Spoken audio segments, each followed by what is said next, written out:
Hi everyone, Raphael Harry here, and you're listening to White Label American, a podcast where we hear stories from an immigrant or two, sometimes more. Thank you for listening and enjoy the show.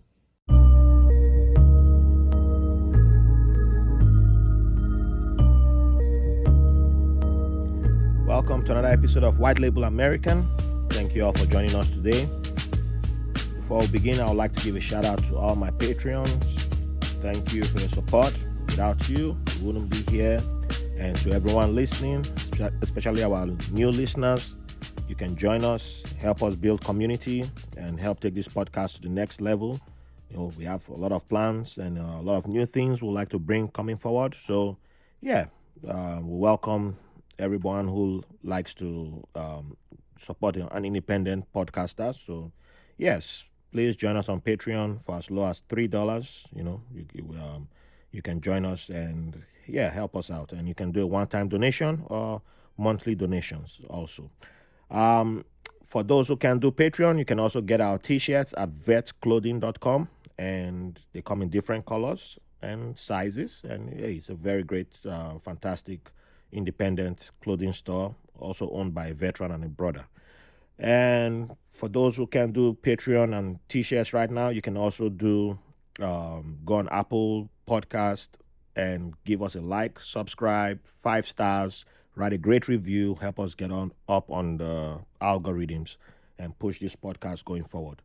So with that being said, let's meet today's guest. I have the honor of having Rasheed Ojerinde as my guest.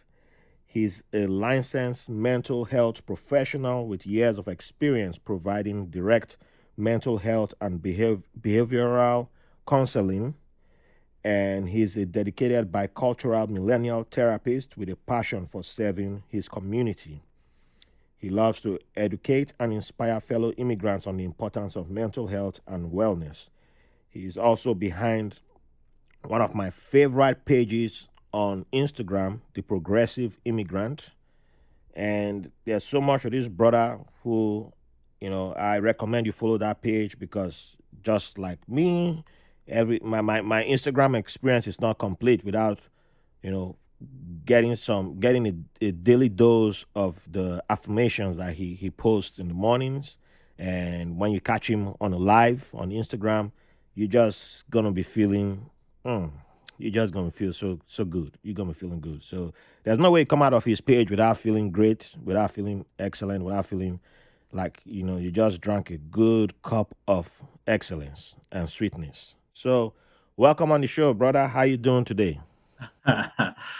Thank you. Thanks for having me. I appreciate the opportunity to be able to come on the platform and add my voice and my experience to the many people that have been on this platform. Thank you for having me, Harry.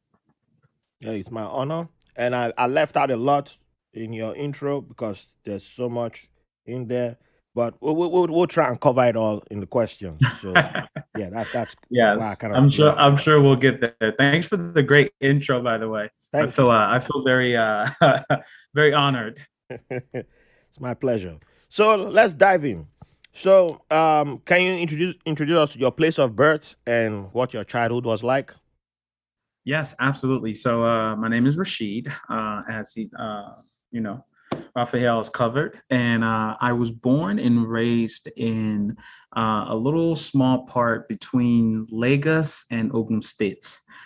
So I grew up in Akute, which is a small town, again between Ogun State and Lagos State, and that's where I spent most of my childhood up until I was about 11 years old. And my family and I immigrated to the US at that point. And, we had like a little transition period in New York. And shout out to all the New Yorkers. Yeah, And New York.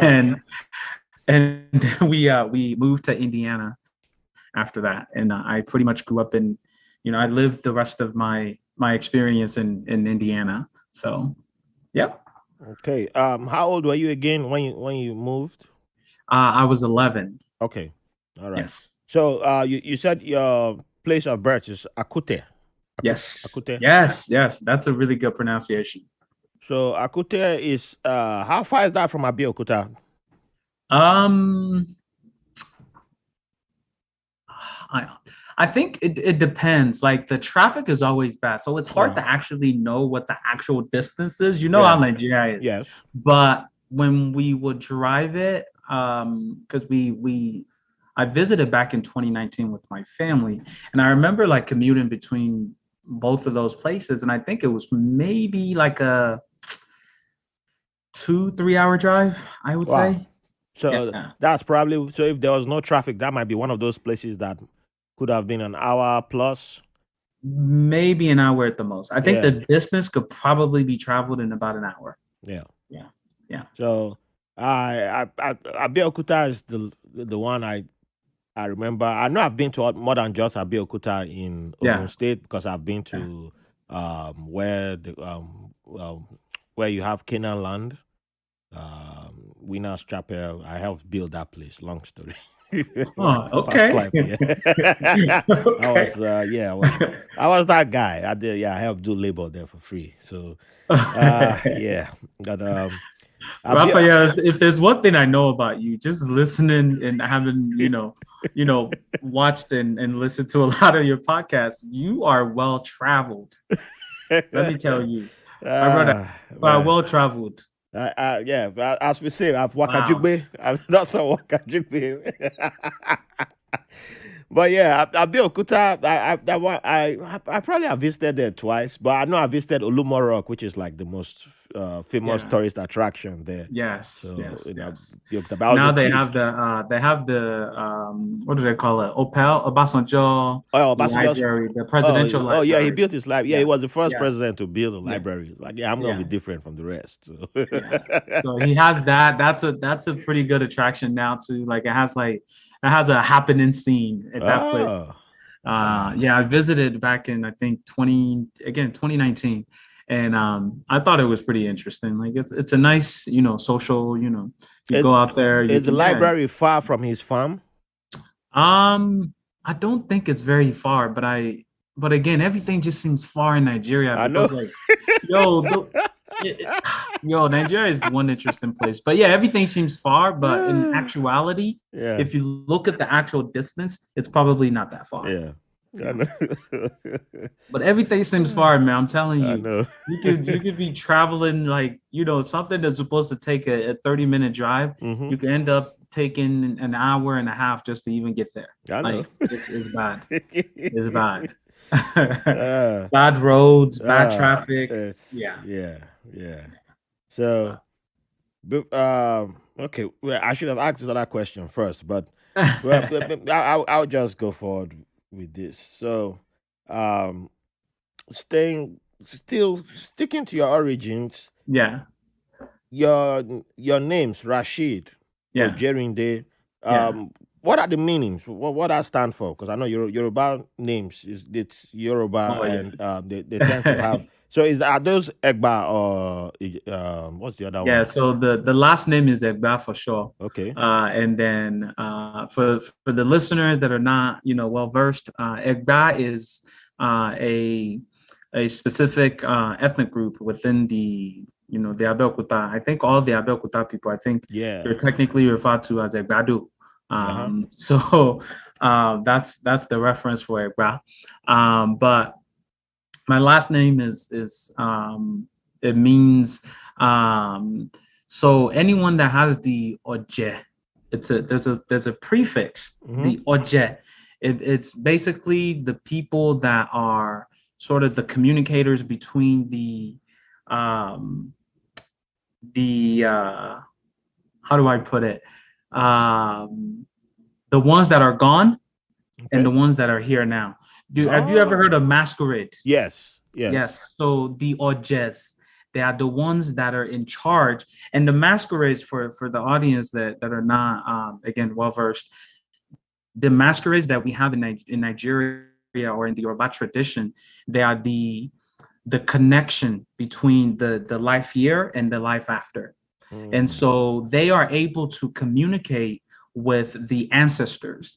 And so I come from a family of from a lineage of people that do this. They can communicate with the people that have gone, that have passed on. Yeah, So in the afterlife. all the generations before them that passed on, Yeah. they can communicate with them through the masquerade and the dancing and the whole practice. Anyone that you hear with that name Ojet. It could be Oh, Ojerinde, yeah. it can be Ojeriwa, it can be Wow. whatever, but that prefix is specifically for those people that are communicators between the here and the hereafter. And Mm. so they're able to, they're the whisperer between the communicators between the people here and the ones that have gone beyond. So yeah. So that's what my last name means. Yeah. And it's interesting because my dad tells us the story about how our last name should have actually been something else. So our last name is actually the first name of my great great grandfather, Oh, as opposed to his last name.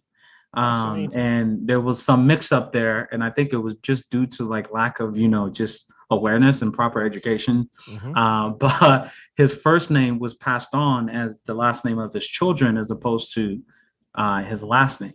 Wow. So that's how our last name actually got switched. But there are our actual original last name is also associated with, again, the same kind of history. And back then, they used to name their children based on like the family practice. So if you were a welder or I think it's called an ironsmith. Yes. You would name your Oh, children blacksmith. names Mm-hmm. names that were in coordination with your practice, your professional practice. If you were a hunter, if you were a warrior, so you kind of name your children after that. Yeah. And so my great great great grandfather named his child Ojerinde because that was also a reflection of the traditional practice that the family had. And then he Wow. then gave his. So and then the name Rasheed, which that one it doesn't shock me like that because it's no, it's an Arabic Yeah. term that means the guiding. Ah. So the guidance. I have a private practice that I will be launching, and I have a platform that I'm trying to launch as well.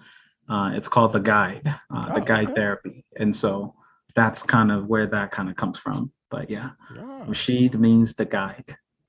beautiful. Yeah. So, you know, I had a guest from she's her her family ties are South African and Ugandan, and she also grew up in Zambia, and she's married to a Ghanaian. So yeah, she's every that lives in the Pan US. Africa.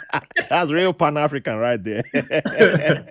And when I was interviewing her, we had this talk about how um, a lot of the names that we, especially Africans, have that come from our tribes tend to have meanings that reflect there's like two sections of names. So it seemed like there's a group of African names from tribes that are like attached to where you're from, Hmm. this environment, the surrounding, and there are names that are attached to spirituality Hmm.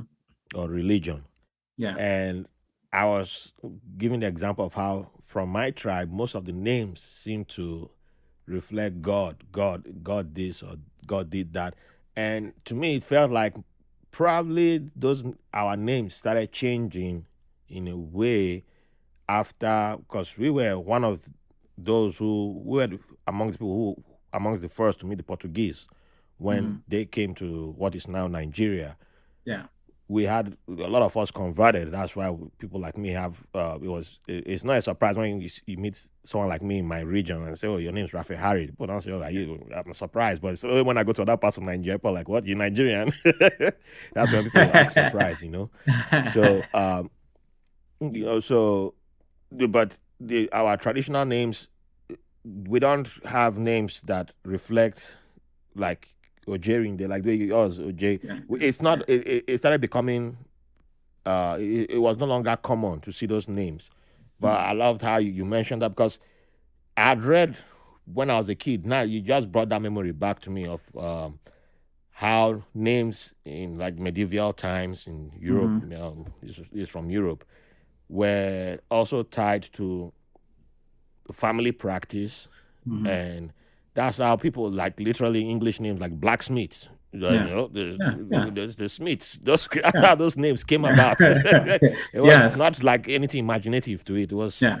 literally named on the spot, Yeah. and um, but it just seemed like the narrative was only tied to certain people. So it just seemed like Yeah. they only got to tell the story from Yeah. their point of view. Yeah. And then when you start going to other cultures, other countries, and you start seeing that, yeah, everybody had their own way of naming themselves. People Yeah. named their children. I know in Benin, I've met people who are named, whose names translate literally to from red soil, which is Mm. similar to the soil, Benin Yeah. soil. Yeah. And I've heard of names from Ghana, from I think Zimbabwe, and it's literally translates to the environment that they're from. Yeah.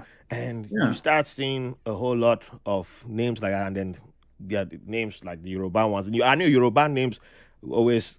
I Yeah. think Yoruba is like the widest of variety that I've heard about in Yeah. Nigeria that covers everything from spirituality to Yeah. family practice, and Yeah. it just covers Yeah. everything. So Yeah. yeah, so Yeah. that's why I made it.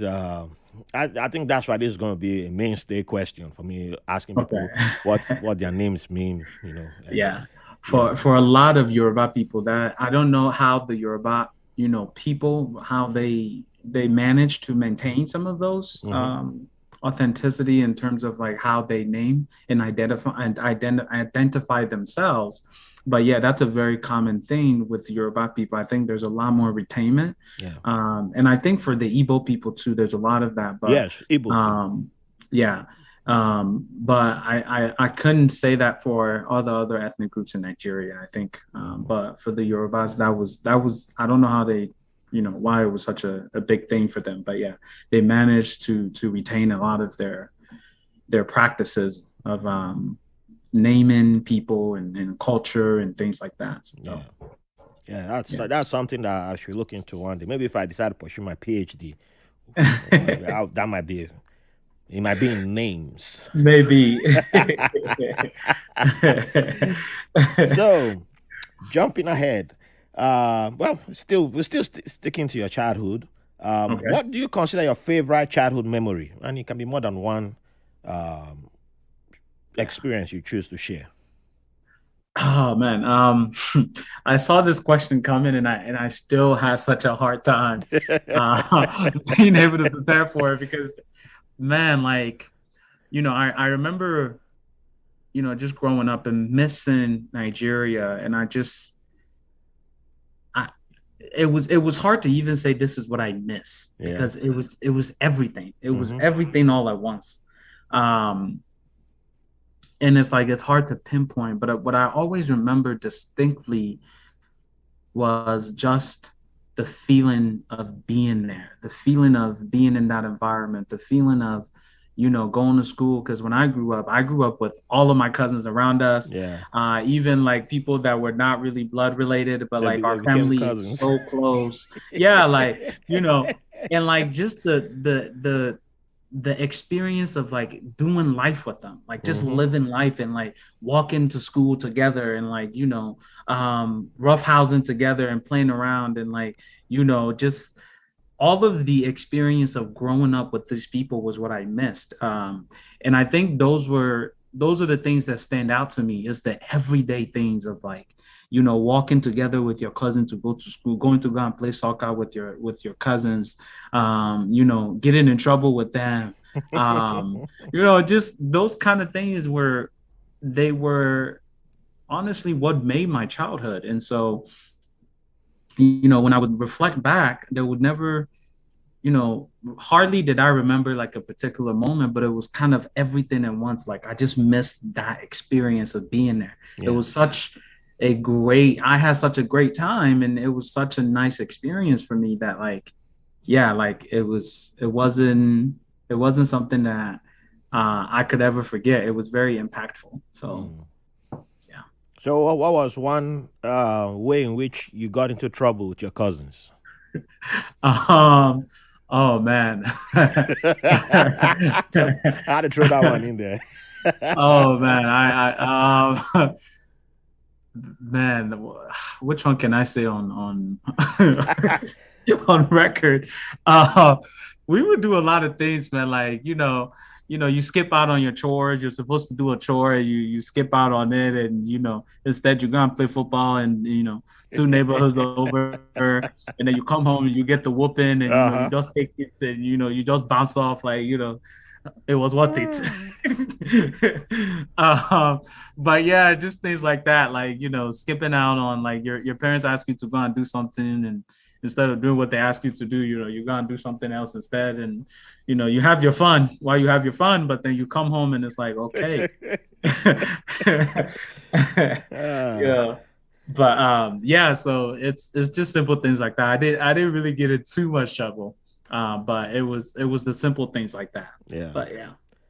Yeah, there was one time I've shared this story before on the podcast, but there was one time we visited an uncle in Port Harcourt, and one of my older cousins decided to take all the money he had saved to go shopping that day. I don't think he was older than 15, 16, but I was probably closer to 10 around then. Okay. So he looked bigger in my kid image Yeah. then. He looked a lot bigger, and he wasn't. All the assumption was that he'll be back by 5 p.m. He hadn't made it back Yeah. 6 p.m. He hadn't made it back 7 p.m. He hadn't Mhm. made it back, and this was, I think it was, no, I don't, was that, I don't think I was even up to 10, because it was late 80s. Yeah, it was late 80s or early 90s.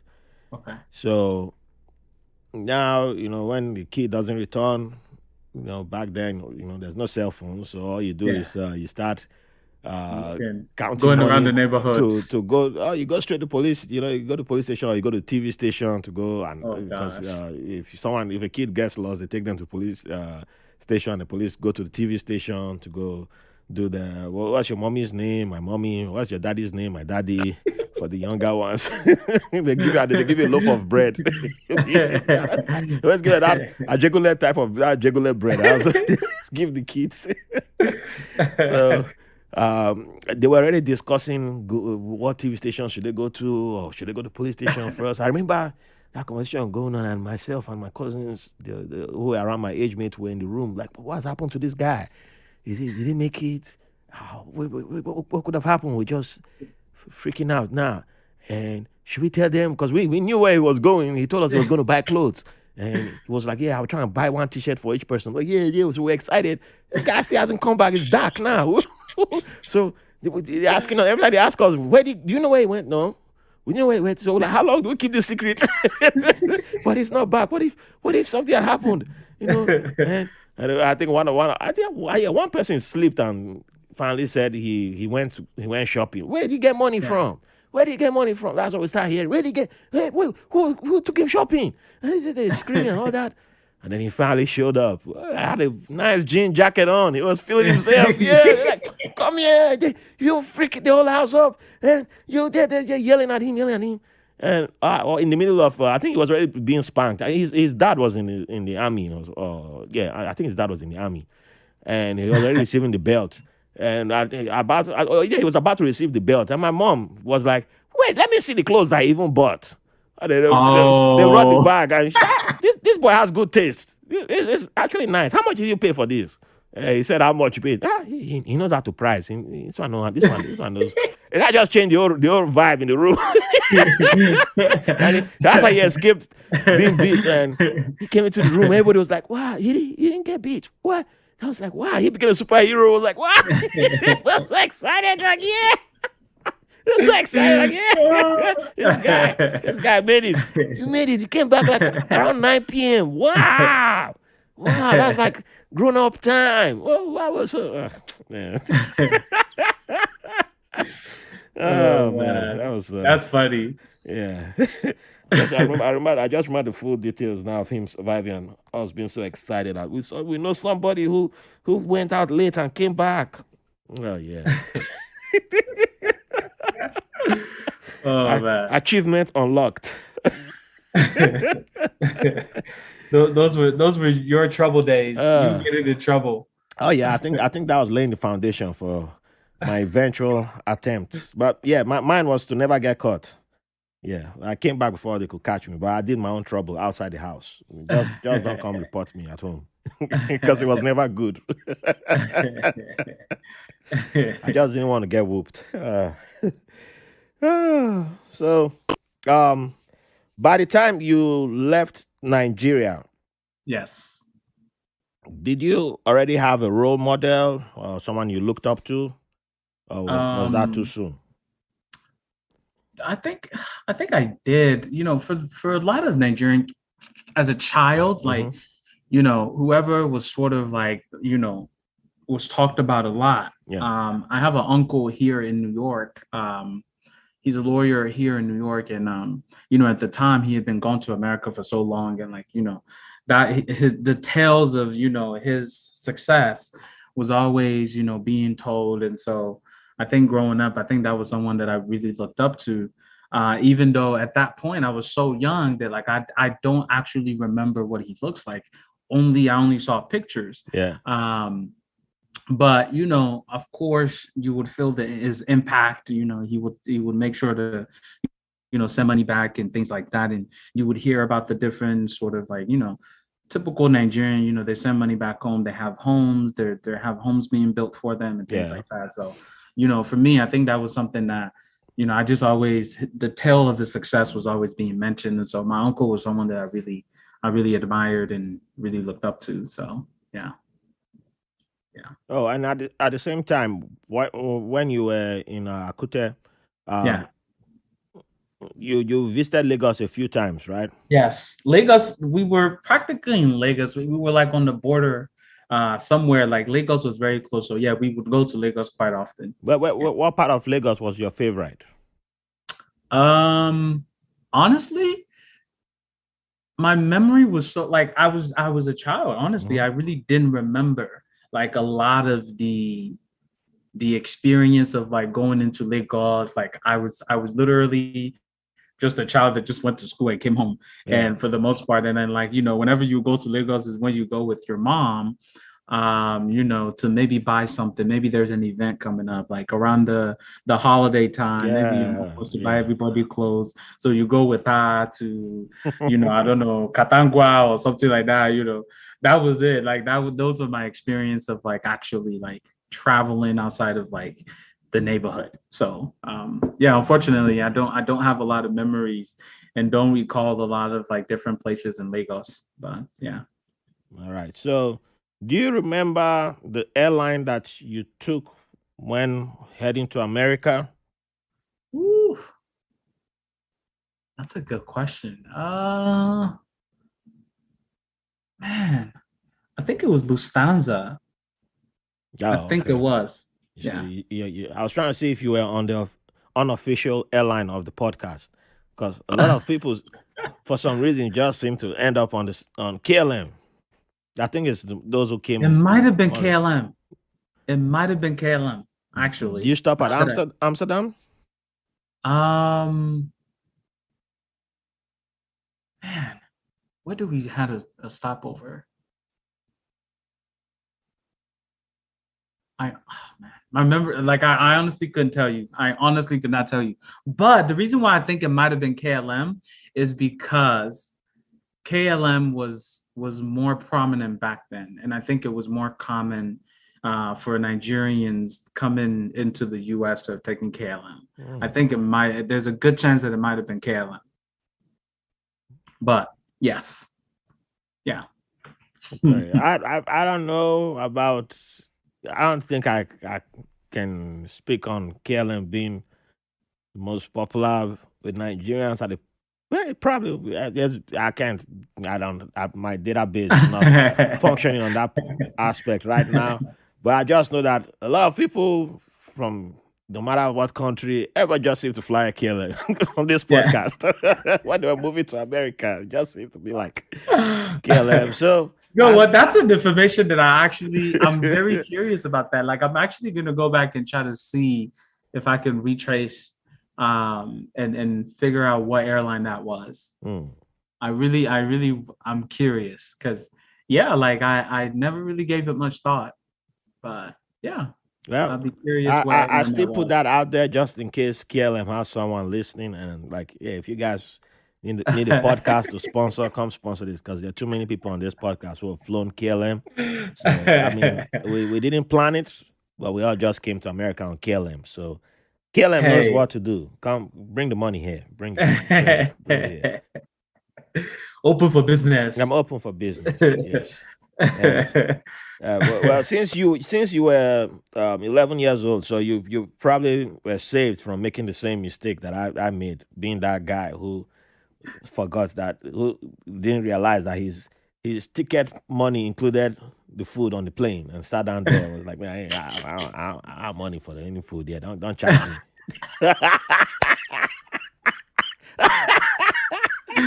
Oh goodness. That's Oh like man.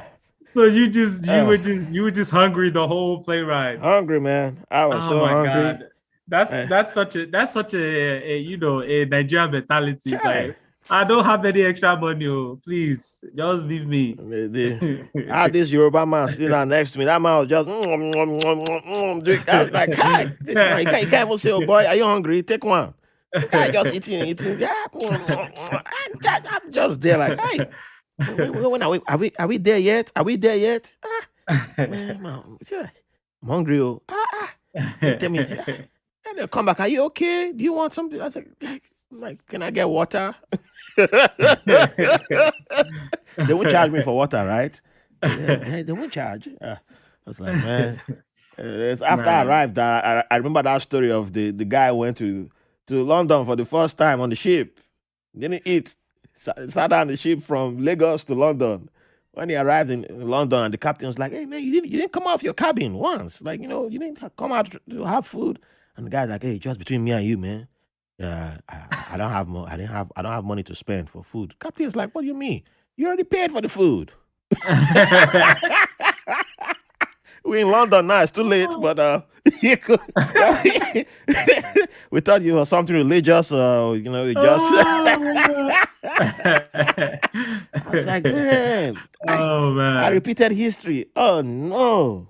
Oh man. That's funny, man. Yeah, That's that's what funny. happened with being that guy who just didn't want to ask questions. I could have asked that man next to me, like, God, are they going to charge me for this food? That's all I should have done. I was like, no, man, I'm dressed up too nice. I don't want people to feel like this guy's broke, something like that. So let me just be here. Let me just face my front. Face my front, watch whatever is on the screen, and I don't even know how to operate it, but I'm just a big boy. I'm a bigger boy. That's funny, man. Yeah, That is funny. So But I far, can, you know what's funny? Like I can see that. I can see that happening to so many people. Like just they don't know. Lack of information. Like, yo, lack of information, man.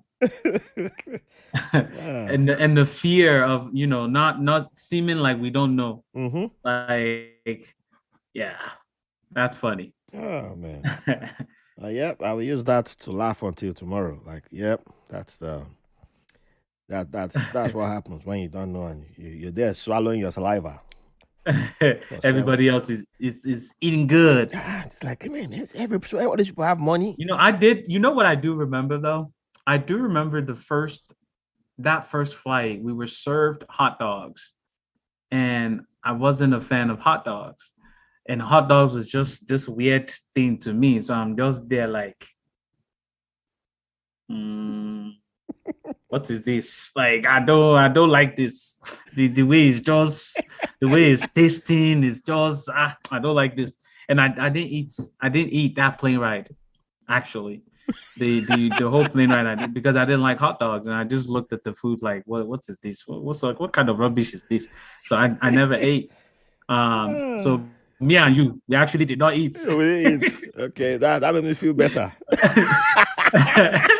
I didn't eat either. But my own reason was I didn't like the food. It just yeah. I'm a very picky eater, and so when something doesn't look anything like anything I've ever tasted, or I'm like I'm okay. Oh, okay.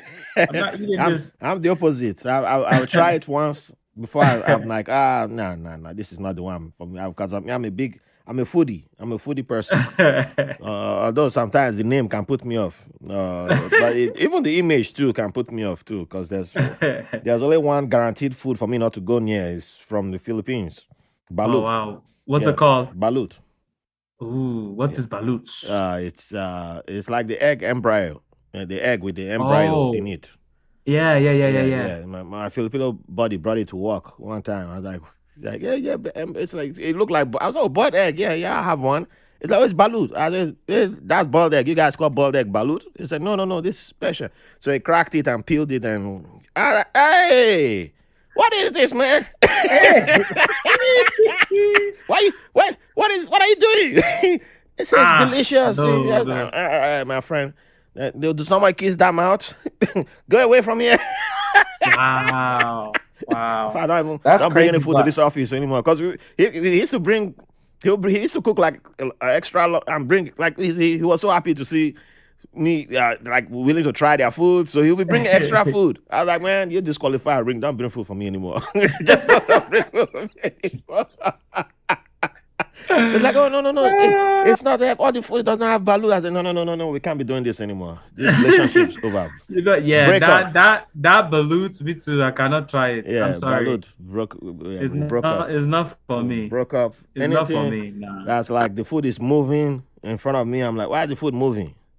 There's the food moving. Why is it moving? I'm supposed to change that. Hell no. Nope. Disqualified. That's funny. Yeah, disqualified. Yeah. Pass on that one too. Pass. I'm like, wow, that's funny.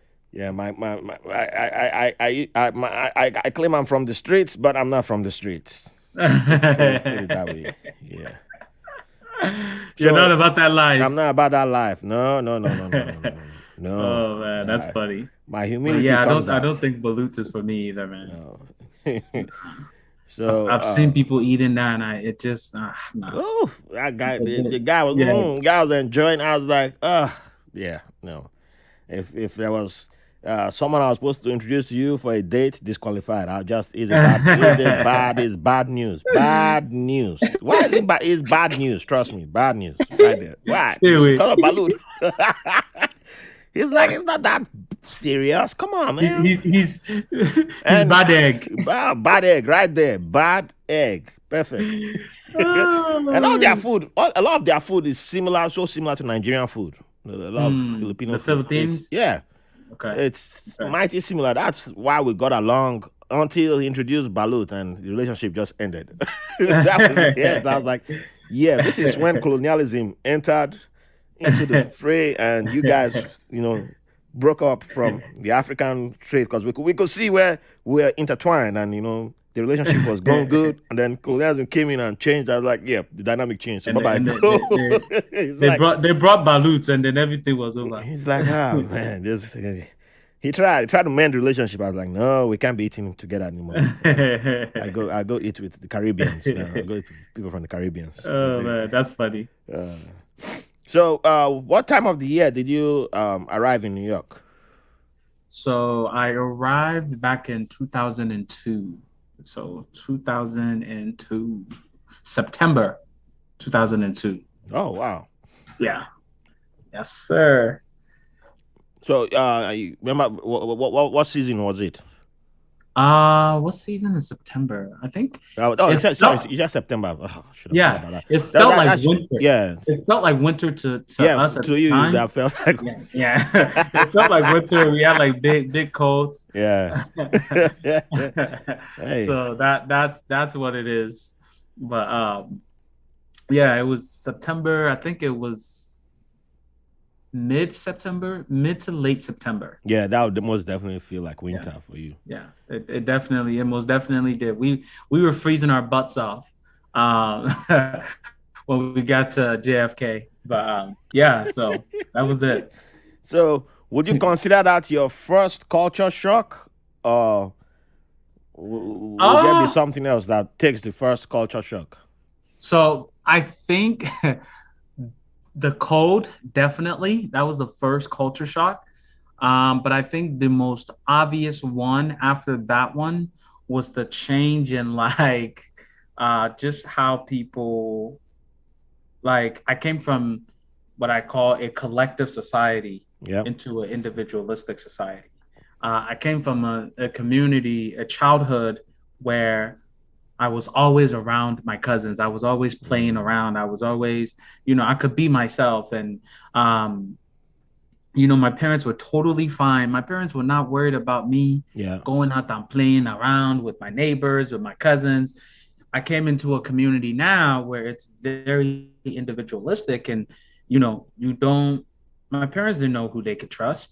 True. They didn't know if they could trust. They don't even know who the neighbors are. Yeah. Everybody minds their business. Everybody goes to their job. Everybody comes home. Very few, knows their neighbor and have a relationship with their neighbor. And when they even have a relationship, very few have good relationship with their neighbor, where they treat their neighbor like family.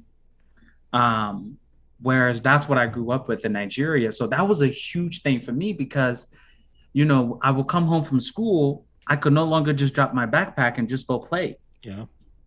I had to just stay indoors. Everything was indoors. Like, I didn't have the freedom of just just going out playing with my cousin. Like as soon as school was done, like, it was very much you come home and now you just sit at home. You look at your siblings, you people look at each other. That's it. There wasn't, you didn't know anywhere in the neighborhood. You couldn't, and even if you did know someone in the neighborhood, your parents didn't trust for you to go out by yourself to go play with, Yeah. and I think that was a huge hit for me as a child. Like I was not used to that at all. Like I grew up being very, very, very active. Like I was a very active child. I was a good soccer player. But that was leaving Nigeria was the end of my soccer career. Like I didn't play anymore because I didn't have any outlets. Yeah. There wasn't a lot of creative and a lot of like, physical outlets for me. So that was the end of that. And that was a huge thing for me. That was a huge change. And I think it even, it impacts, even the personality and everything after that. So yeah, that was the major one for me. It does impact the personality because Yeah. Not every, sometimes, the blaming starts, some people start feeling, everyone takes to something like that in different ways. And yeah, it just opens different wounds that people don't even realize exist. Absolutely. Absolutely. And that's what it was for me. That was my first major. That was the one thing that I noticed like almost immediately was, oh, I can't just go out and go play. And I was a very active child, and for me to come from an environment in like Nigeria where, I literally, I was a regular boy. Like I just dropped. I played. I had cousins. I had plenty of people to play with. I was either playing, ping pong or AK table tennis or soccer or long tennis. That was it. Like being active was a way of like it was a way of life. And then you come into this community and going to school and you have to be about the academics. Yeah. Because now, as an immigrant child, all is the pressure is just to perform well in school, get good grades so you can become a doctor and a lawyer. And in Nigeria, it one of the seems big like five. yeah. So, but when I was growing up, that wasn't the case. So that was a huge one for me. And I know, it had a huge impact. Yeah, because funny enough, I was telling someone day before yesterday at my daughter's birthday party. one of the parents. I was telling him how we had the park and at Prospect Park, and we had one of the tables at the park, long tables, and I was like, yeah, back where back in Benin City, when I was a teenager, if a table like this was just free, man, somebody would have just laid a plank on it and ping pong, table tennis has started. You don't leave a table like that free. It's just perfect. Like no table is going free. It's just tables had to be claimed everywhere. Tables, benches, they became table tennis. Doors. I remember at some point the doors would get taken down, and as long as it was a flat surface, that was the only sport that could challenge soccer. And was even more popular than soccer at one point in time. Because almost everywhere you just see table tennis being played, it was crazy. I was good. It was crazy. I remember I was decent. I don't think I was that good, but I remember one time I won what we used to call tournament. Okay, yeah. And I finally was able to get to the final, and then I won that day. That felt better than every goal I've scored in my life. Because for me to beat all the guys in the neighborhood, and include all the best players, that was that probably should be one of my favorite childhood memories. Because that was up there. Because it just felt like I won. I threw in my bat and I just ran away. Like, I ain't coming back no more. I've won. I don't care. I have a cousin that was really good. He was probably one of the best ones in the neighborhood. Man, he used to beat everybody. He was like, this thing was in his DNA. The guy was too good. Like any angle, the guy would get, he will get it back to you. And playing against him, if you lose by close tie, by close margin, you know that you tried. I know those times because you felt so good. Like, man, I came so close. Wow, it's a celebration. We used to have a neighborhood, competition tournaments, and he was our representative because we knew. Okay, he's bringing on the. Oh my goodness! But man, those were good times though, and like I said, these are the things that made my childhood. These are the things that I remember more so than anything else. These are the things that I miss. Just these experiences with my cousins, and having fun and being a child. I remember that. So we shall take a quick break, and when we return back, we shall focus more on your stay in America.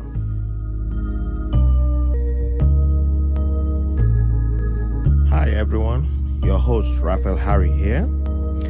I can't believe we've gone past our 1-year anniversary of doing White Label American. I've had the privilege of speaking with some amazing people, sharing their modern day immigrant stories.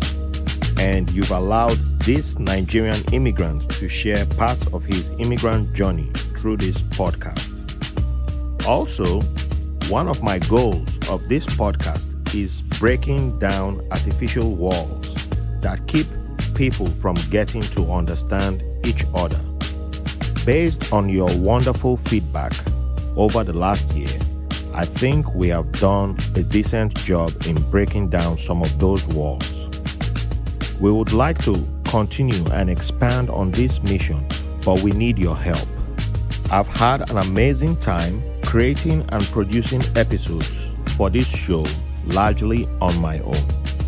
We have a lot of ideas for new and exciting content to expand upon the mission, but we need direct support from you, our listener, which is why we have created a White Label American Patreon page where you can make a one-time donation or become a sustaining contributor where you can get access to exclusive content, help me interview upcoming guests by submitting questions, and even have the chance to sit down with me for a one-on-one conversation, either virtually or in studio. So if this podcast means something to you, and if you really love this show, think about becoming a sustaining contributor and donating by going to patreon.com/whitelabelamericanpod. Thanks for listening and for the privilege of your company. So welcome back and thank you for staying with us. So from table tennis, let's continue with New York. And how long did you stay in New York? I think about a 2 to 3 month period. Oh, okay. So not that with long. a very short transition. Yes. Okay. Yeah. And then to Indiana. Yes, sir. Midwest. Yeah, my elder brother was born in the Midwest before moving to Nigeria. And I was born 11 years after he was born in Jos. Okay. And then he will return back to the States, but he never returned back to the Midwest. So, yeah, he's been in the Northeast. Well, technically South, but DMV area. Ah, okay. Yeah. Okay. So when you moved to Indiana, was that a big change for you at that time? At the time, it wasn't. Like when it first happened, it wasn't as much of a big change because you have to keep in mind I was new to America as a whole. Yeah. So the difference between New York and Indiana wasn't so obvious to me at that time, but obviously I could tell that there was a difference. I could immediately tell that there was way more like, space, like things were a little bit more spaced out than New York. We were in Bronx. And obviously things were a little more, things seemed a little more, and, it was a lot more brick building. And then when we moved to Indiana, it was a lot more, it was a lot more space and just, what you would kind of expect from a conservative, Midwestern state. But yeah. So what city was your first landing in Indiana? Indianapolis. Indianapolis, okay. Yes, sir. So we went to Indianapolis, and Indianapolis was kind of our stomping ground. And I lived in Indy for a really long time, up until I went to college pretty much. And that was the only time I ever really lived outside of Indianapolis. But yeah. Yeah, I've never been that way. I don't think so. I don't think I've even driven that way. Well, that's something you got to add to your list. Yeah. Raphael, you've been to so many places. My expanding list of places to to visit.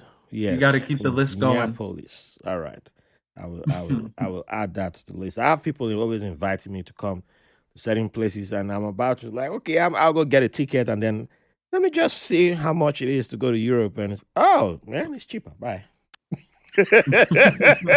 Next time. That's why I've never been to the West Coast. It's just I'm about to go and it's what? It's like $300 cheaper to fly to. Sorry, man. I'm sorry. Next time. I'm not even mad at you, bro. Trust me. Next time I'll be back. Back. Nobody is in a hurry to come to the Midwest. Trust me. It's all good. I'll definitely make my way out there one of these days. So, by the time you were getting ready to go to college, had you already began to map out, or had you already begun to shape yourself into your career path, or had you began to figure it out, or will that come later on? No, I am one of those few that were very fortunate that like going into college, they already knew what they wanted to do. Okay. So yeah, by the time I was, I think, a sophomore, junior year of my high school year, I knew what I wanted to do. It was blaring at me. Just everything about who I was just kind of fit being a therapist. I am a licensed therapist. I'm a licensed marriage and family therapist. I'm also a licensed mental health counselor. Yeah, since I was about 16 years old, it was kind of clear to me that that's what I wanted to do. I have a personality, or I have the characteristic that kind of fits for doing that, and so um, it was something that I just naturally gravitated towards. I remember like having a conversation with my parents about it, being that young, and it was just kind of like, even they were just like, yeah, this, and typical African or typical Nigerian parents, like they really would want you to kind of go the traditional route of doctor, lawyers, Yeah. and One of the big nursing five. was really hot at that time. Nursing is So always hot anywhere there's Nigerians. and it's still hot, but It I think is. it was around that time when it was heating up, and it was like nursing was the main thing, and like anybody that's sort of any immigrant that sort of had any kind of confusion about what they wanted to do, go to nursing. Yep. Nursing was always the answer. That was for me too. As soon as I arrived, it's like my 2 weeks welcome. That's DC. That's we buy you beer here and welcome. Okay, you sat down. Good. Now you want to Nursing. become a nurse? Take the form. I was like, what? Why nurse? Every So Nigerian Ghanaian here is a nurse. They yeah, bought, this one bought exactly. house. That one bought house. This one bought house. Yeah. They are nurses. They've already got a They're house. doing well. Yeah. So why nursing, you would have thought that my parents would have been pushing me into all these different things, but again, like I was always one of those people, like I'm slow to speak, but quick to listen. Yeah. I'm very introspective. I tend to, I'm very observant, and these were all, funny enough, characteristics that were developed as a process and as a part of my immigration process, as a part of me learning to manage being a Nigerian and being an American.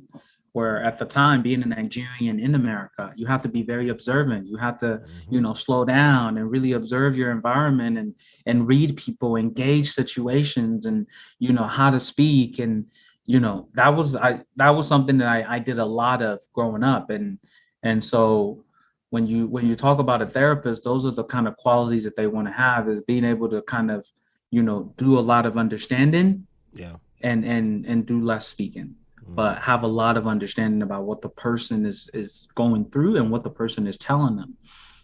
So those were things that were developed in me, or they were further developed as a part of that acculturation, or is what I call it, but most people will call it the immigration process. But yeah. So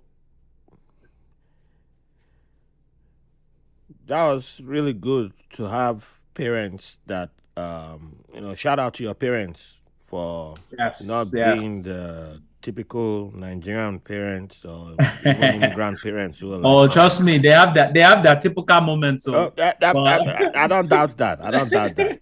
But at they least have their moments of being typical. when it came to the career part, at least they were They understanding. They were very supportive. Yeah, they supported you on that, because man, there's there was a point in time where, even though I had complained about the pressure from parents trying to force everybody to go into the big five.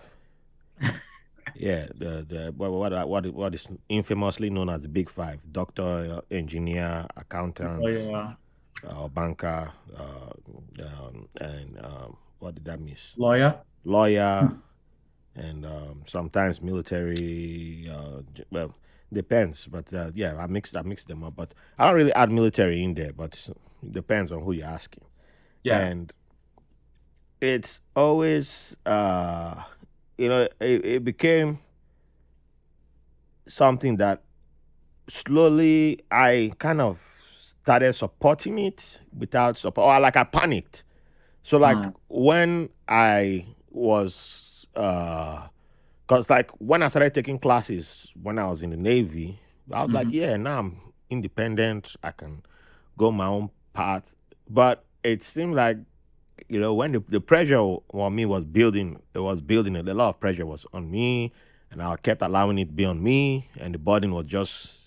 And I started thinking about, oh, what if I stick to the plan that I had? But if I stick to the plan that I have, I won't be able to hold on to this car. I won't be able to buy a house. I won't be able to marry. I won't be able to this. I won't be able to that. I won't be able. And then if I go with this plan, I won't be able to do what I want to do. So yeah, maybe I should go get a degree in one of those big five, and yeah, because everybody who has a degree in one of those big fives easily have jobs. The economy is tough, or you either stay in the military, and that's how I pushed myself to go get my degree, which I honestly didn't want.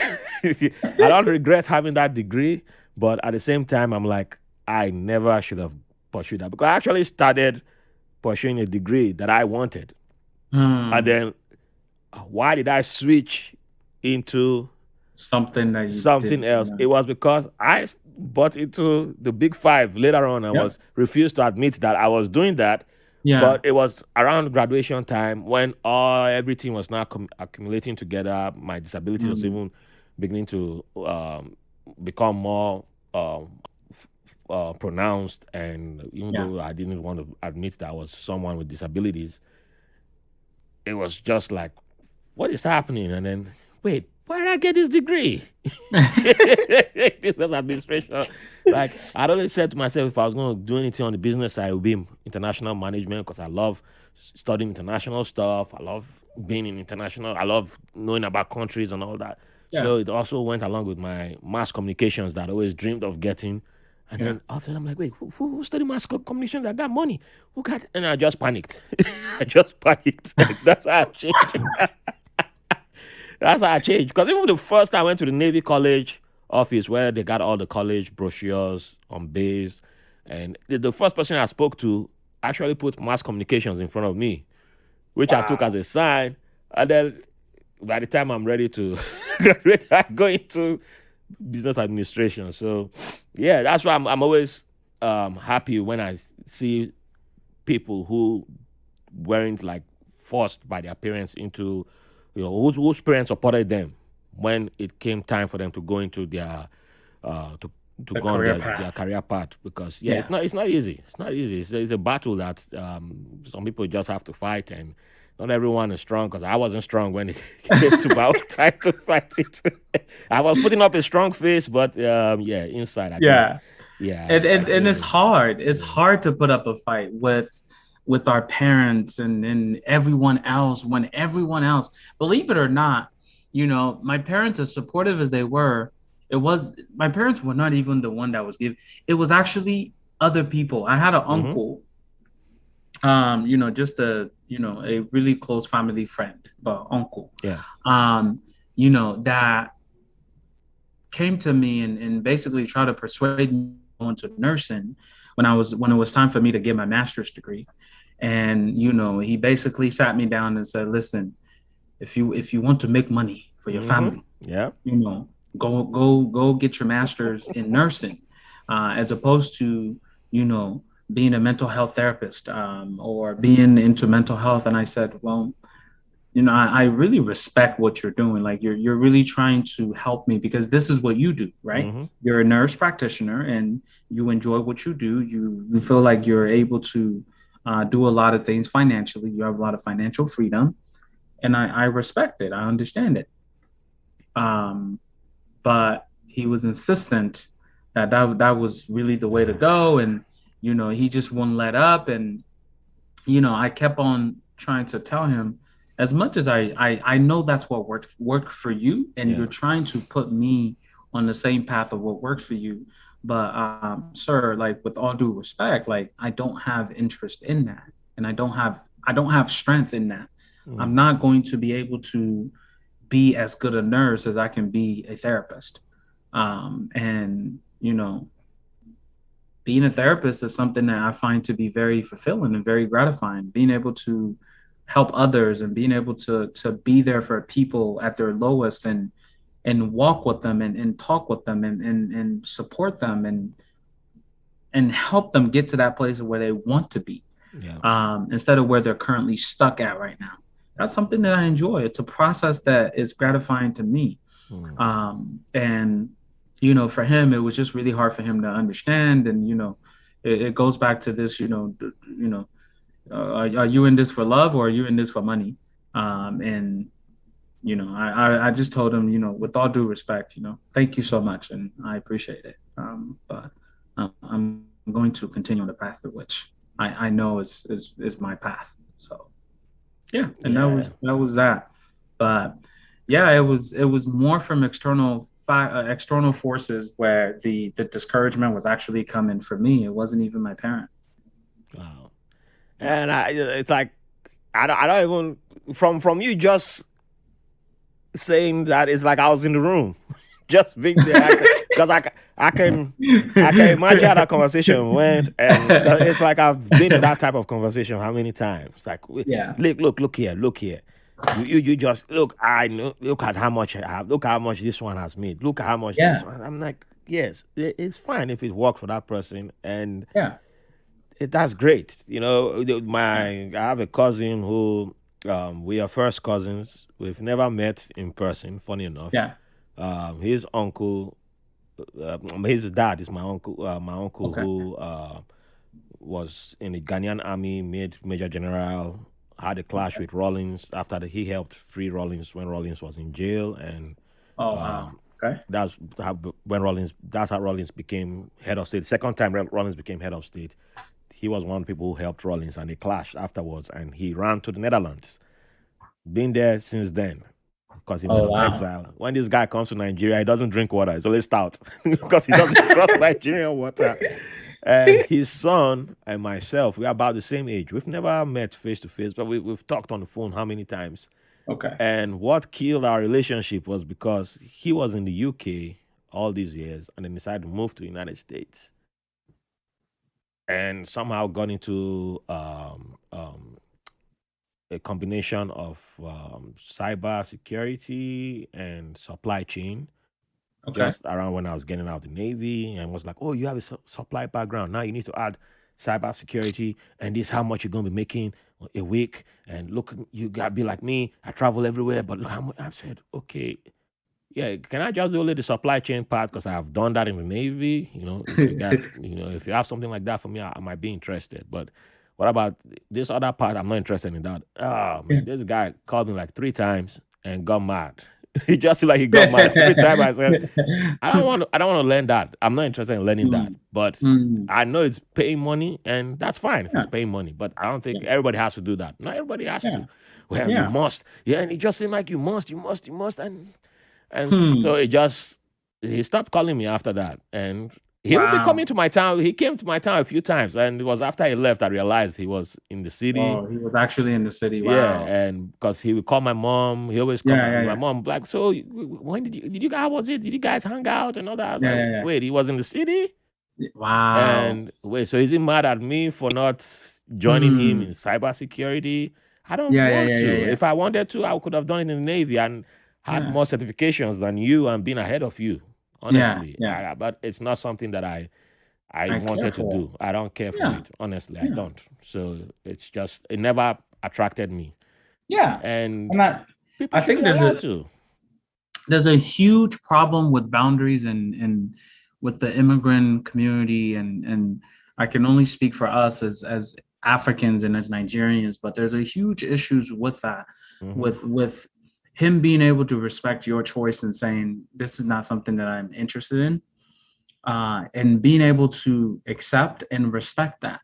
Like, it doesn't have to lead to there being issues between you guys. Like, it really is a matter of just respecting your choice and leaving it at that. Like, there was no room for conflict in that. It really is simple communication. You want me to do this? I don't have interest in that. And that's okay.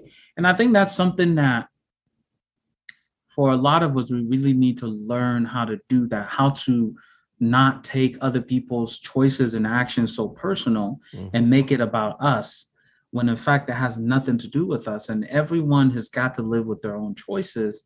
And why would I make your choice something that I take so personal? That's not healthy. Like why Yeah.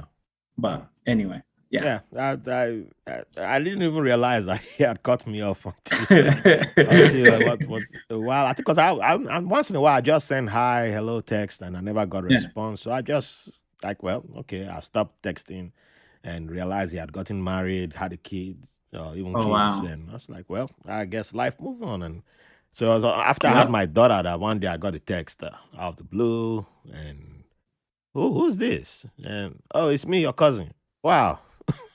Wow. Okay. I don't know where this relationship is going to start from now, but okay. But well, nice to hear from you. Hey, congrats, and yeah. Okay. Well, it just felt it felt like a strained relationship. Like somebody Yeah. forced him to just say Yeah. congrats, Yeah.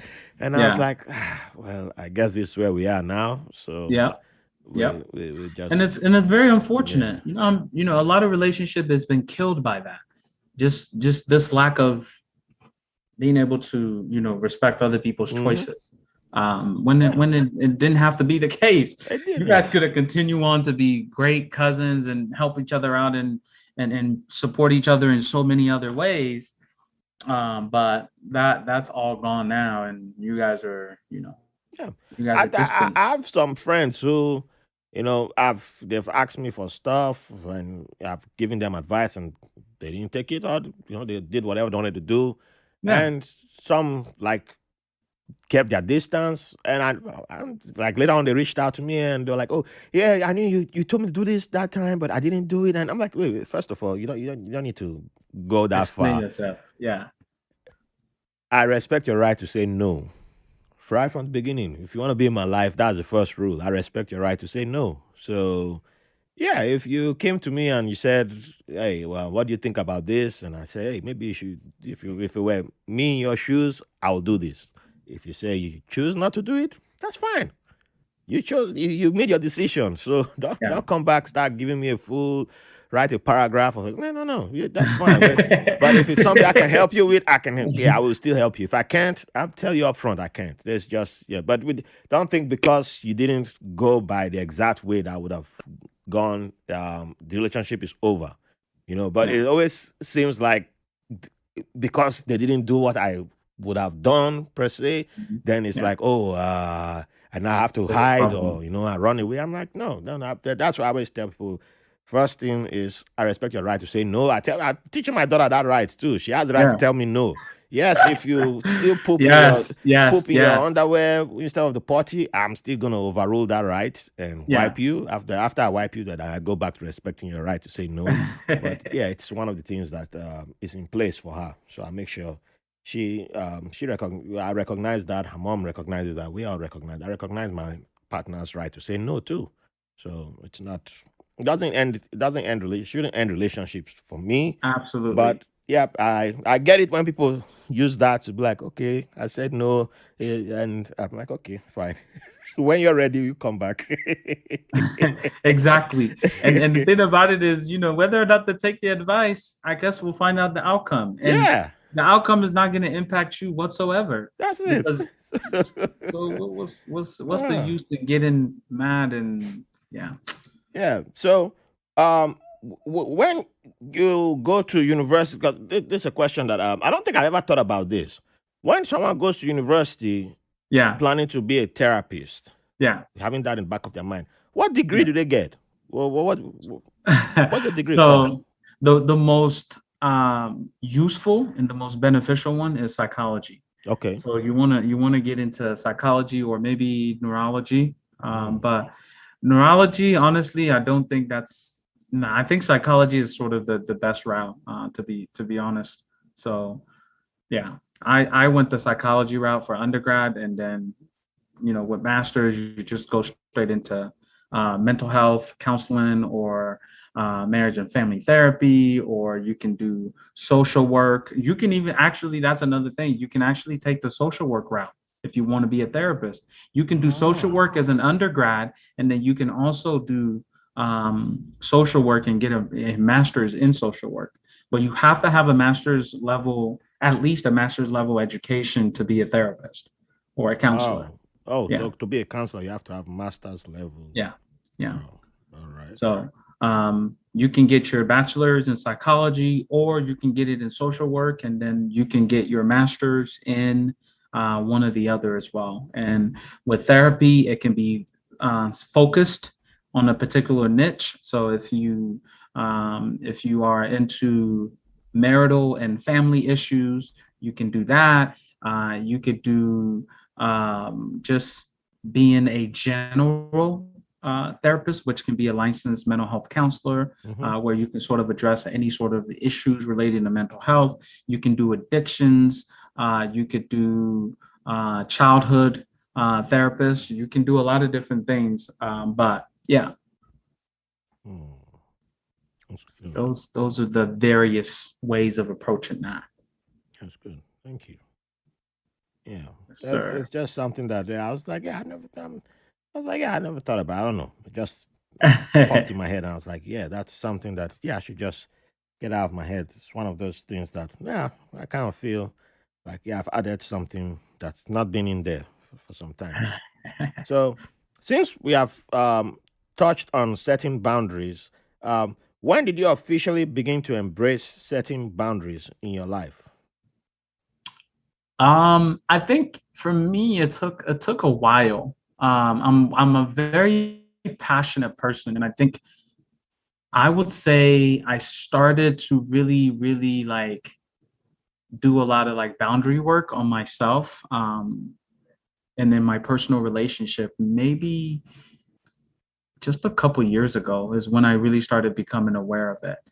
Maybe a year ago, I would even say, Oh, because it was always something that like I sort of knew, and I would sort of already do them, but it wasn't intentional. It wasn't intentional and like deliberate way of trying to protect my peace. yeah. And a lot of people often will get it confused. They think setting boundaries is a way of like you just say you just cut people off and just say Yeah. no to everything. No, it's not about that. Boundaries is really a way of trying to establish um where you need to draw lines to protect your peace. Mhm. Where is the line to protect your peace? And then you want to spell it out. You want to make sure that you make it known, you make it clear, and you tell it to people and you communicate to people. These are my boundaries. And if you find that other people are having a hard time with it, then that's okay, because guess what? That's your boundary. Mhm. And then you just chill, like, okay, Yeah. I'm not stressing about anything beyond this border. If something is about these things on this side of the fence, I'm not going to take it on personally. But if something is on this side of the fence, then I can take it on personally. Mm. So it's really just a line that you're drawing to say, what is worth me investing my personal energy into? And if something falls on one side of the fence, Yeah. it's not for you to take to channel all of your personal energy into trying to correct, fix, change it. You just let it be. Mm. And then if it falls on your side of the fence, then you take it on and you try to resolve it. I love that definition that you gave, Yeah. and yeah, there are certain things that I'm still setting the boundaries Yeah. on. I think for me, even as an African, Hmm. as an immigrant, there was a lot of blurred boundaries. Oh yeah. There was a huge need for boundaries. But because coming from a collective society, there's a lot of blurred lines. Yes. And so, you really have to be very intentional about setting those boundaries. Um, so yeah, so there was a huge need for boundaries, but I don't think it was something that a lot of us were intentional about and that a lot of us paid attention to. So that's what it is. Yeah, I think it's kind of like the way some. I feel like sometimes we use community to a fault, and it makes it difficult for some to respect boundaries or embrace who we truly are Yeah. in setting the boundaries or the Yeah. borders. Yeah. Because we're like, yes, we're community, we're trying to create community, but so we can't have boundaries. I'm like, no, you can, and you should be able to. Yeah. Yeah. You should be able to respect that. So, like my favorite podcaster of all time, the Black Guy Who Tips, I love the community that they have going there, and the Three Guys on podcast is also related to that community, part of that. And at first when I came in there, they didn't like try to kick me out or anything, but I had this very aggressive mindset in the beginning, and I did wonder. It took me a little bit to wonder, like, these guys are comedians, and yeah, they tackle social issues and a lot of Yeah. things, but I was like coming in like full paragraphs, Full fledged. Yeah. Yeah. like, no, this is how it should be, and this. I'm like, wait, why am I so aggressive in here? And but they took my stuff and just laughed with it. They laughed about everything that's right. So that they were great, because they could have easily just been like, man, take this Nigerian guy, go sit down somewhere. Come here to come make a lot of noise here. Like, what's wrong with you? Calm down. But I think they kind of set the tone for the type of community that I would like to have, because I started seeing how they set up their communities, and I liked the way they treated the people within their podcasting community. And I was like, yeah, you know what? I took a step back too with where I was going with mine, because unfortunately, it was almost like where I started my military career, where I kind of attracted a lot of right-wing people and people who didn't respect my boundaries, didn't see any need for that. When we're like, yeah, you're my friend, so I can be anywhere. And I'm like, yeah, even though I didn't know all the words to use then, I didn't know the language, but there are times when your brain is like literally saying, this something is not right here. So your brain is already drawing the line, like that person shouldn't cross this line. And you now one day you just vocalize like, hey man, I need my space. Just leave me alone for now, because this is becoming too much. And the person's still like, hey man, no, I gotta be. And you're like, there's something not right here. Something is not right. Something is not right. You say that like 3 times, and you're like, this is something is like they're bringing out the dark energy in you or something. You remove yourself from this space. Then I started noticing that there were some podcasters who I'd attracted to like that in the beginning.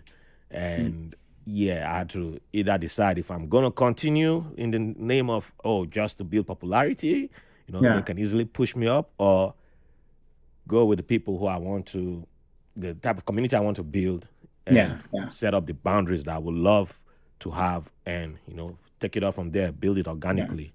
So, I that's the type of community I chose to go with. And so far it's been working well for me, and because I have peace of mind.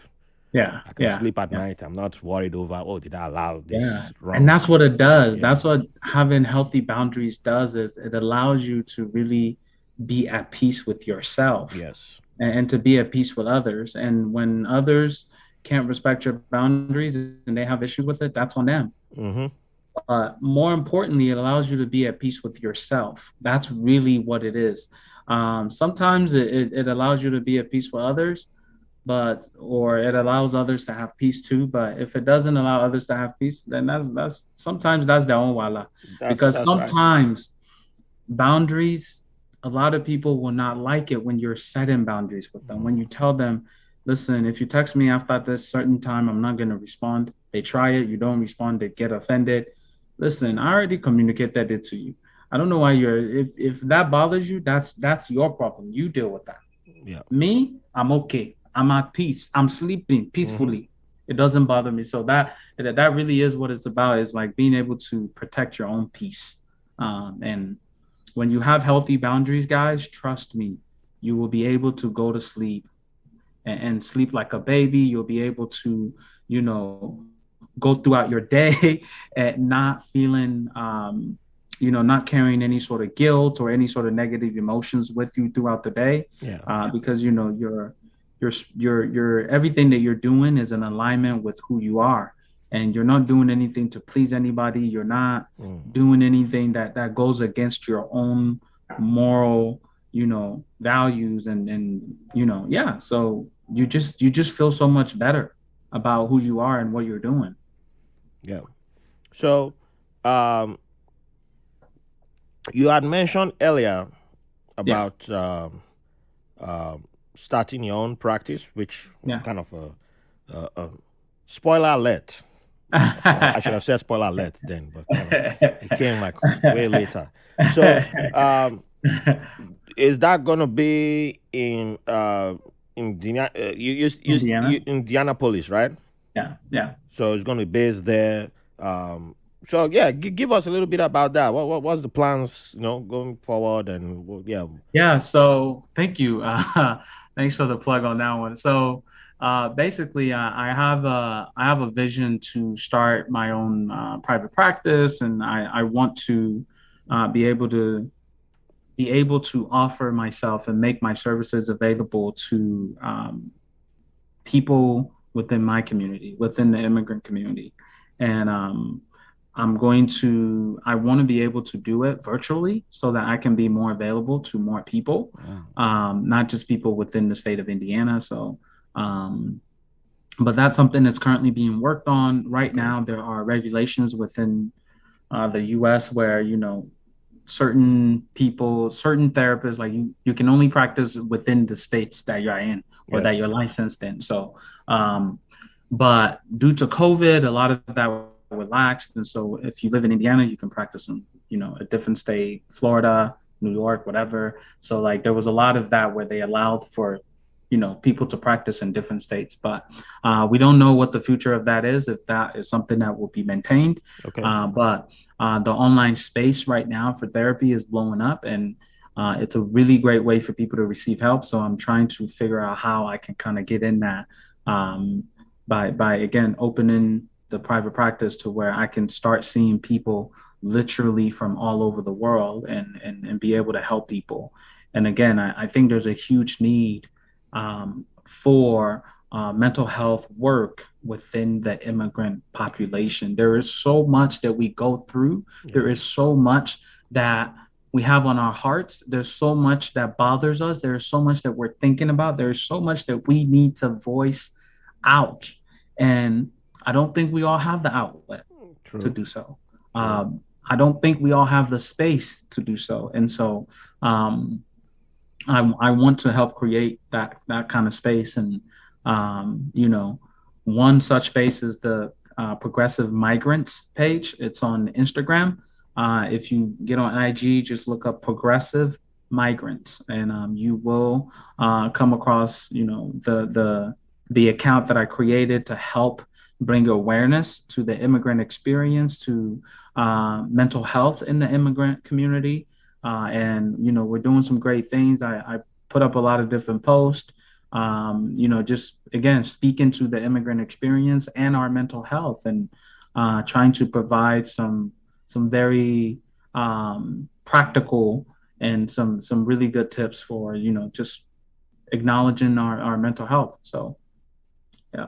Yeah. Now make sure I put that in the show notes so everyone can go check it out, because yes, it's most definitely worth checking out. And whenever you have your practice has the online version is available, send me a link, and I'll also share it on my platforms too. Oh, Because, absolutely. I I want would I love want that. everyone to have access, because I'm all about that. Who knows? I might even sign up too, because yeah. Yo, Raphael has been one of the most supportive followers of the page. I mean, super consistent with the support. That's something that I really appreciate. White Label American has been amazingly supportive. And I think you're a perfect example of, when we come together and, when we can reach a wider audience, we can really have an impact, and our experiences can really matter. So, people pay attention to things that they don't have a choice. Like it's in your face. Yeah. If we have all of us coming together to amplify the immigrant experience, we're sharing our story, which is why I absolutely love the opportunity to have been on this platform. Thank you for creating and allowing all of us to come on and share our experiences, because immigrants make this country, the U.S. We are this country, and I think more of our narrative, more of our experiences need to be shared outside of, refugee, the illegal, and they're taking jobs, and this and that. All this, there's just so much negativity associated with the term immigrant. But again, we are so much more than what the narrative is in the media. And so, this is great that you can provide this platform and everybody can come and we can share our stories and, express ourselves and share our culture and everything. So this is awesome. Thank you. Hey, my pleasure. But before we wrap it up, there are 3 quick questions that I have to go through. Okay. So we're stepping away from the serious stuff. We're going to go into the less serious stuff, but there'll be 2 controversial questions. I'm hoping they'll be controversial. Yeah. 2 might be controversial. Let's see. We'll find out. So the first one, since you don't play soccer officially, I'm pretty sure you still do a little kickabout. Oh yeah, absolutely. But, you can leave soccer, but soccer will never leave you. It's in the blood. Yeah. Well, whenever you visit New York, you come play in our dad's league. I'm in charge of the dad's league in my neighborhood. What's interesting, Raphael? Let me tell you something. I'm actually in New York, or I'm in Jersey right now, and I'll be in New York on Thursday. Oh, yeah, I'm actually on Friday.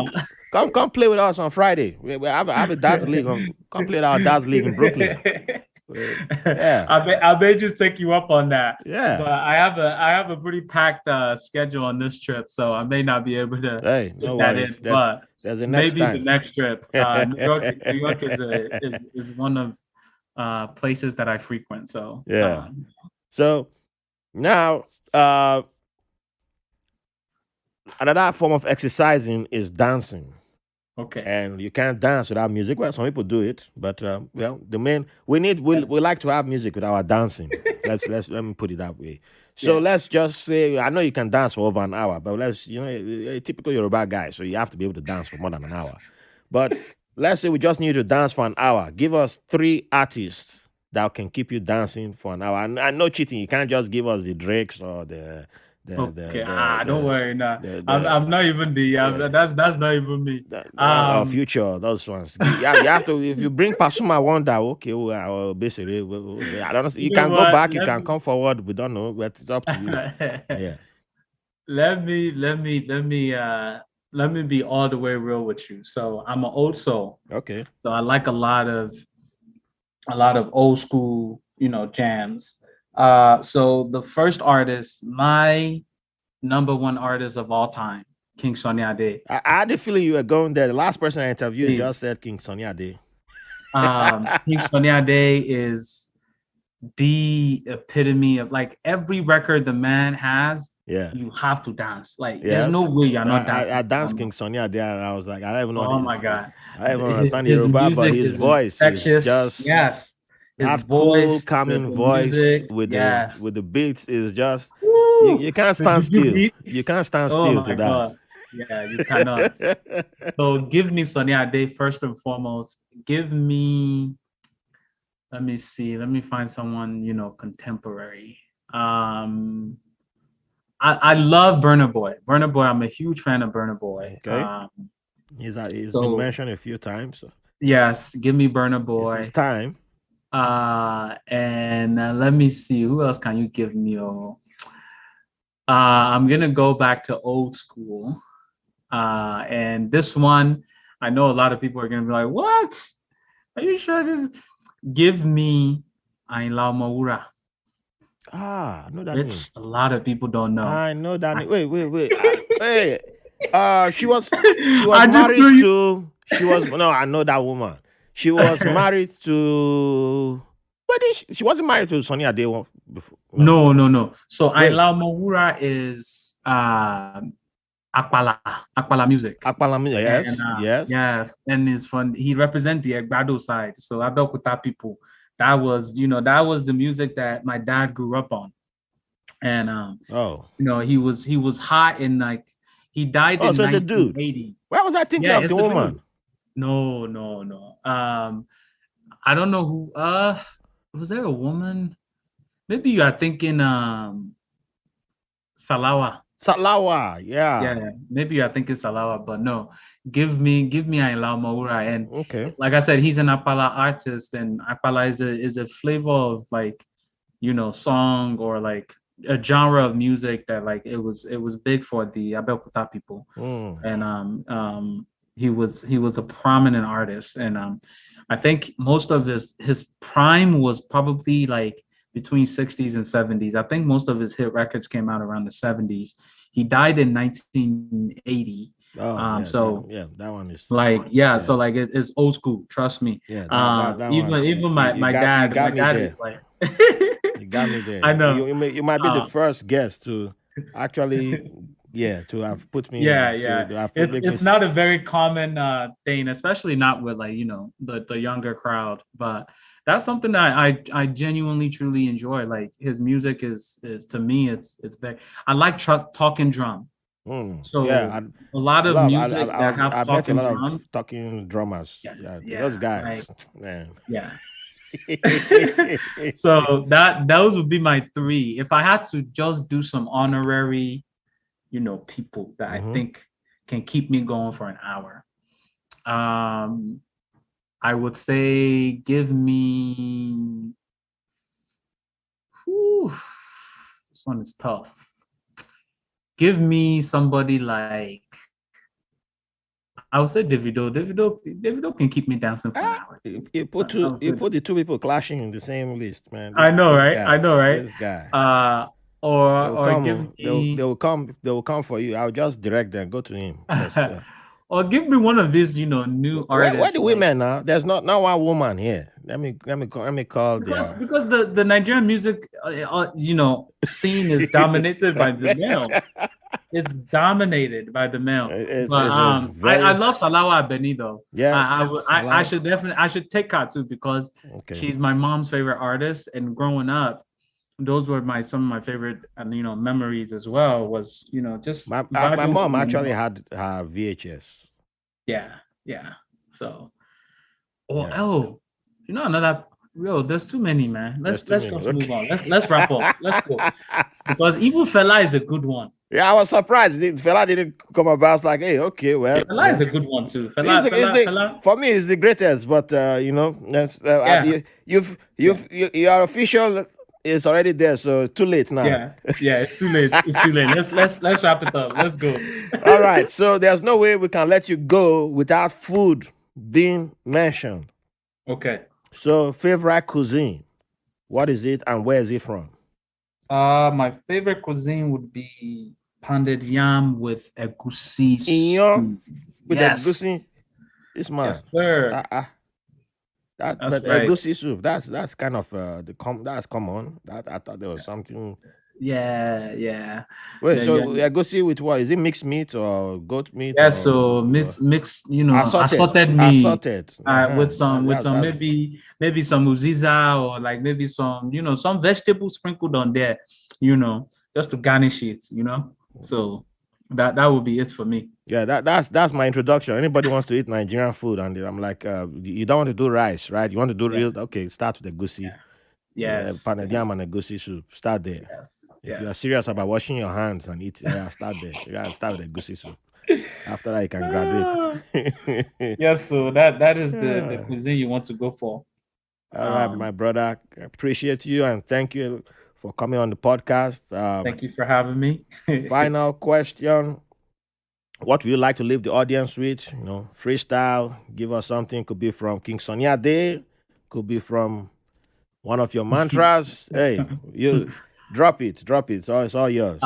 So I think what I want to leave people with is just being on, what I do and everything. I think our mental health is an important part of our overall wellness and we need to do more, and we need to be more we need to be more intentional about living a healthier, more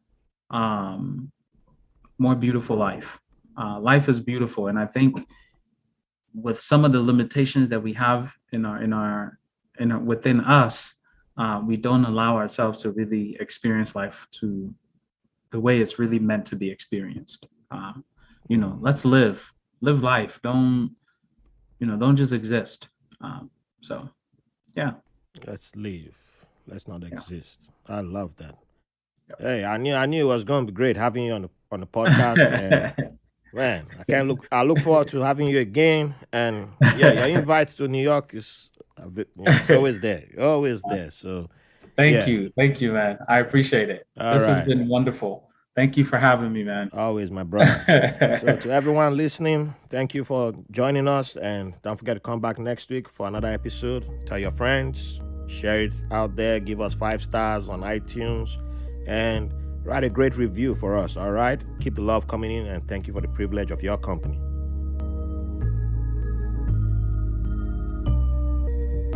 Thanks for listening to White Label American. If you enjoyed the show, we'll appreciate if you rate, review, and subscribe to the podcast wherever you get your podcast from. If you have any questions, comments, or have someone who will be a good guest on the show, or you want to be on the show, send us a message at whitelabelamerican@gmail.com. And make sure to follow us on Facebook and Instagram at White Label American. Thank you for your support.